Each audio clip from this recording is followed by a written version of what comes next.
Welcome back to the channels. My name is Thomas Fletcher and I'm the host of both the LCSW Network and the Military Social Work Network. If you're new to both of my channels, please do me a favor by smashing that like button, by subscribing to the channels, and by sharing this video with your social work colleagues and friends. The purpose of both of these channels is to create a community of hope and support where social workers can come for relevant news, information, and inspiration. Well, welcome back to our Ask a Military Social Work Life Planning series. So this episode will be titled Life Plan 302 for MSW grads. Okay.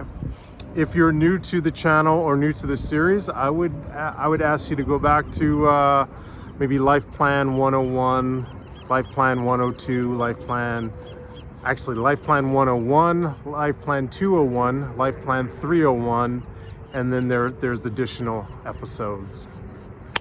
But in today's show, we will be providing another this is the second life plan for our MSW graduates. In the first Life Plan 301 episode for MSW grads, we laid out a pathway for going active duty as a uniformed military social worker for 20 years and then going to the VA for an additional 20 years. That was essentially the life plan in 301. In this episode 302, we're going to be providing a different life plan. So this is a life plan for people that may not want to take the uniform military social work pathway. Maybe you just want to serve in a civilian capacity, and that's great because we need military social workers on the civilian side just as much as we need them on the uniform side. So here's the pathway, and this is a specific pathway indeed. So this is the pathway to becoming an SES or Senior Executive Service. All right. So, and this is specifically geared for people that want to serve either in the Department of Veterans Affairs or as a civilian social worker in the Department of Defense. But I'm going to stick with primarily Department of Veterans Affairs. So just a little background about me if you haven't caught the other previous episodes. I have been serving as a civilian social worker in the Department of Veterans Affairs now for over 20 years, as well as serving as a uniform military social work in the reserve component of the U.S. Army. Okay, so that's my background. So you are a recent MSW grad, and I'm going to make some assumptions that may or may not be true, but the assumptions that I'm making will be important for reaching the path of Senior Executive Service or SES in the Department of Veterans Affairs. So my assumptions are this: you're in your early to mid 20s. Let's say you're 23. Because that was the age that I was when I graduated with my MSW. Let's say you're 23, you just got your MSW, and you would love to someday be an executive in the Department of Veterans Affairs. How can we do that? Well, you can start off by making that intention. I would start off by making that intention. It's never too early to say, hey, I'm 23 years old, and maybe by the time I'm 53 or 63, I'd love to be an executive in the Department of Veterans Affairs. Great. That's a great first start. Making that long-term goal, making that intention. So how do we get there? All right. So when you come into the VA as a recent MSW graduate, you're gonna come in as a GS9. Okay. You're gonna come in as a GS9. You're not going to have your license, although you can, being that the Department of Veterans Affairs is a federal agency, you can get a license from any state or territory. And getting that initial independent license will move you up from a GS9 to a GS11, okay? But to get that advanced practice, GS12, you're gonna need to get 2 years of clinical supervision from somebody who already has that LCSW, and then you're gonna have to take your state exam. You're gonna have to take the ASWB, Association for Social Work Board, Advanced Practice License exam, as well as your state's law and ethics exam. So once you've gotten your 2 years of clinical supervision, you've taken and passed the law and ethics exam for your state, and then you take the ASWB Advanced Practice exam. Boom, now you can apply for those GS12 advanced practice positions, right?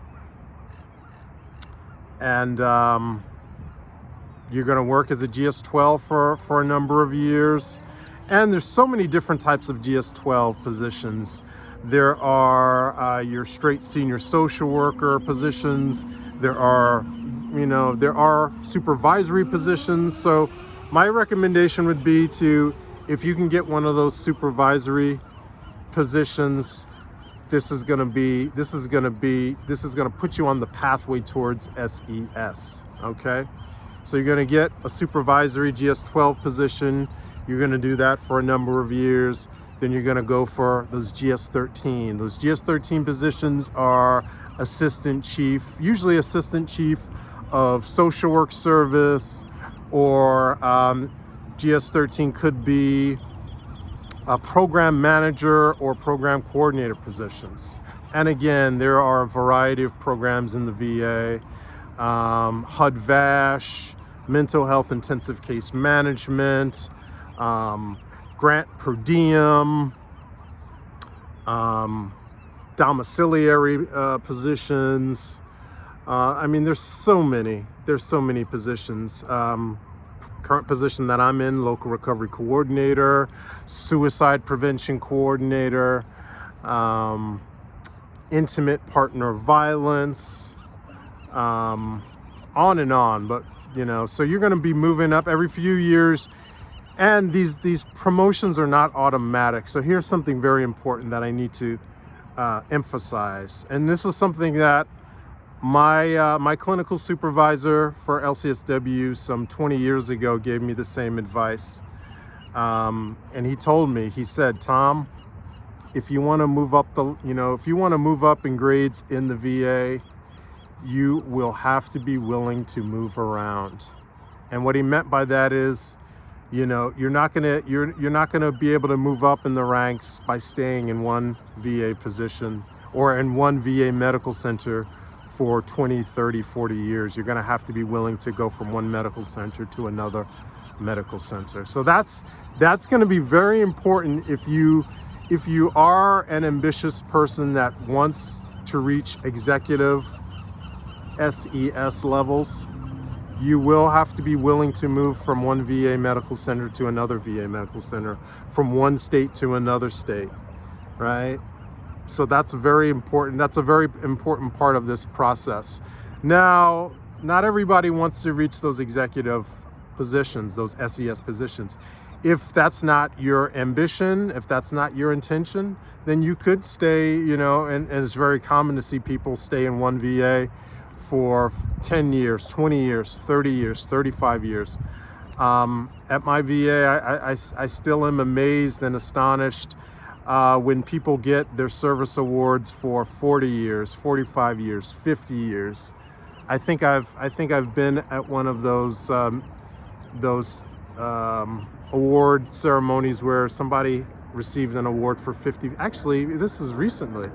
I actually work with a coworker who got his 55-year award just this past year.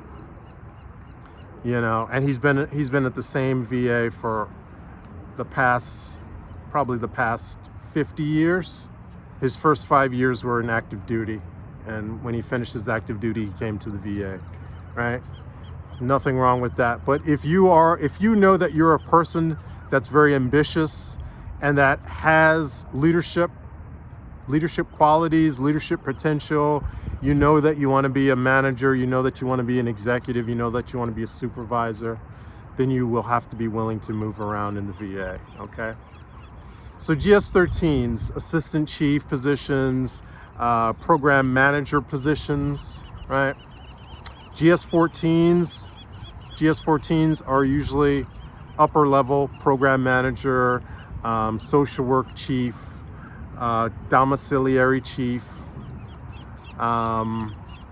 If you're a doctor, if you're a medical doctor, you're automatically going to come in as a GS-15, okay? And that's appropriate because, as we know, doctors, they after 4 years of college, they do 4 years of medical school, then another 4 to 8 years of residency training, and then sometimes another year or two of fellowship. So by the time a doctor comes to the VA, they've had close to over 20, at least easily 10 years of training after college. So. But if you're a social worker, to get a GS-15, you will have to find a position where you are supervising a lot of supervisors, okay? So this is going to be a big department, whether it's a social work service, whether it's a HUD-VASH department, whether it's a homeless program department. You will have a lot of supervisors under you. And these will not be first level supervisors, these will be second level supervisors, right? So, and GS-15 is the highest level in the GS system. GS system goes from GS-1 to GS-15, right? After GS-15 is the SES. So let me break down what exactly the SES people in the SES are doing. So folks that get into the SES are your assistant directors of VA medical centers, assistant directors, VISN or Veteran Integrated Service Network directors, mental health VISN chiefs, okay?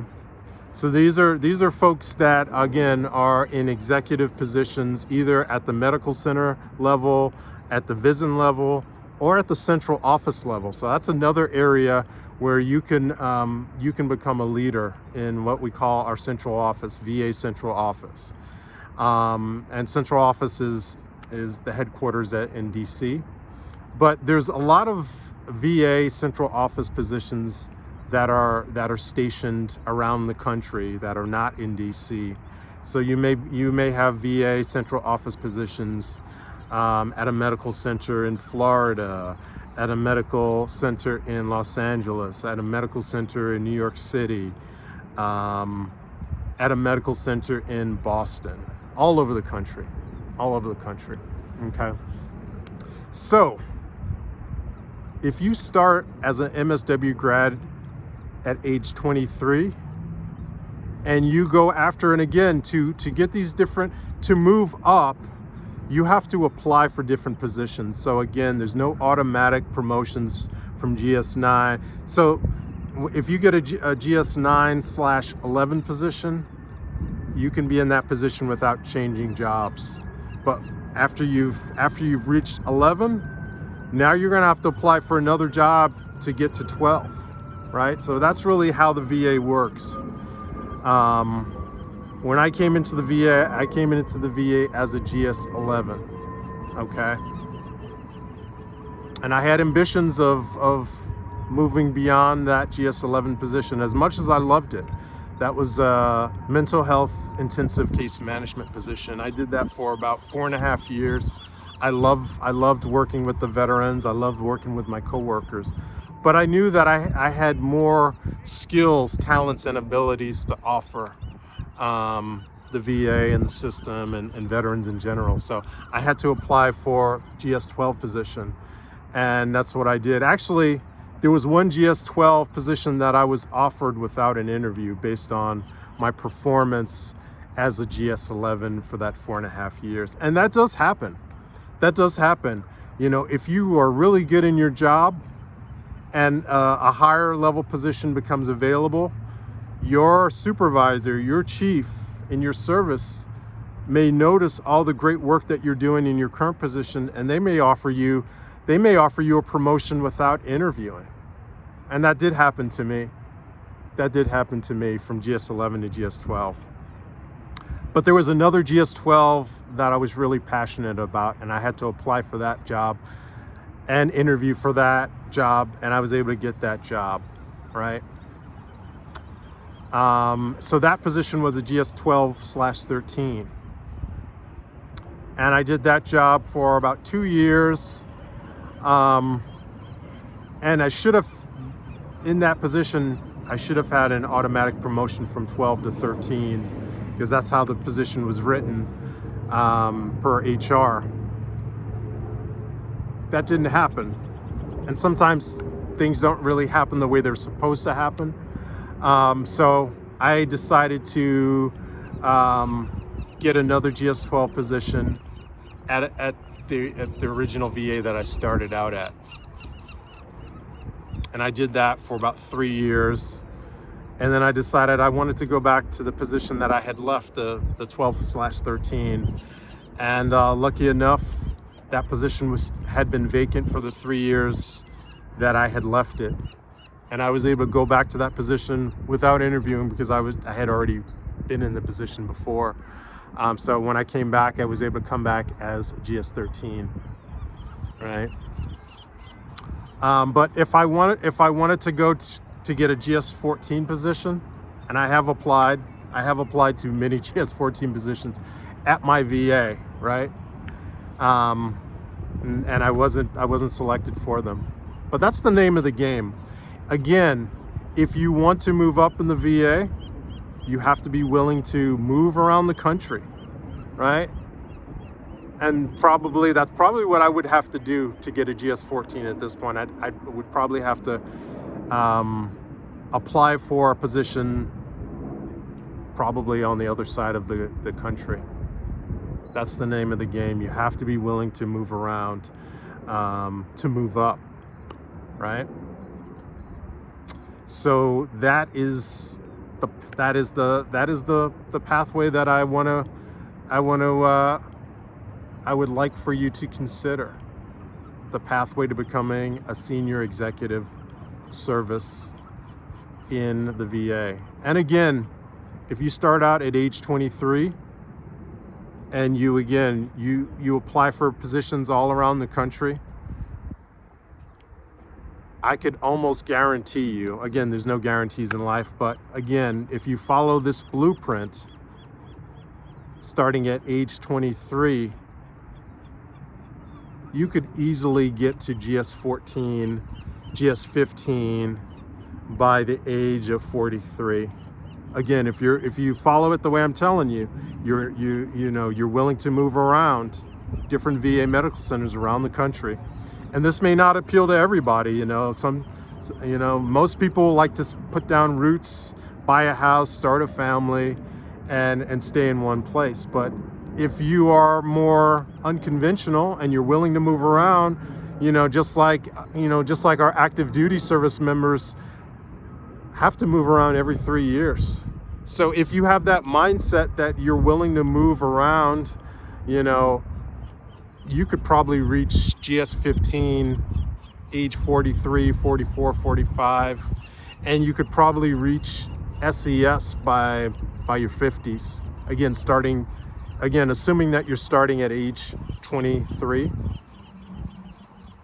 and then those higher level positions above SES are, presidential appointment, Senate confirmation. Now that's like your Secretary of Veterans Affairs, Deputy Secretary of Veterans Affairs, your undersecretaries, now that's a whole nother level. That's now you're getting into, your political connections, right?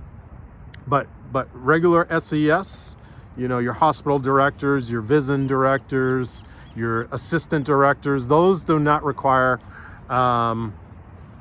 to my knowledge, they don't require Senate confirmation. I could be wrong about that, but they're still very high-level positions: assistant director, director of a hospital, VISN directors, mental health, VISN mental health chief, things like that.